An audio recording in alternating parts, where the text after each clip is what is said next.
جب آسمان پھٹ جائے گا اور جب تارے جھڑ پڑیں گے اور جب سمندر ابل پڑیں گے اور جب قبریں اکھیڑ دی جائیں گی، تب ہر شخص معلوم کر لے گا کہ اس نے آگے کیا بھیجا تھا اور پیچھے کیا چھوڑا۔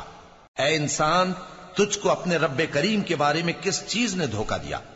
وہی تو ہے جس نے تجھے بنایا، پھر تیرے اعضاء کو درست کیا اور تیری قامت کو معتدل رکھا، جس صورت میں چاہا تجھے جوڑ دیا، مگر افسوس تم لوگ جزا کو جھٹلاتے ہو، حالانکہ تم پر نگہبان مقرر ہیں، یعنی معزز کاتبین۔ جو کچھ تم کرتے ہو وہ اسے جانتے ہیں۔ بے شک نیکوکار نعمتوں کی بہشت میں ہوں گے اور بدکردار دوزخ میں، یعنی جزا کے دن اس میں داخل ہوں گے اور اس سے چھپ نہیں سکیں گے۔ اور تمہیں کیا معلوم کہ جزا کا دن کیسا ہے؟ پھر تمہیں کیا معلوم کہ جزا کا دن کیسا ہے؟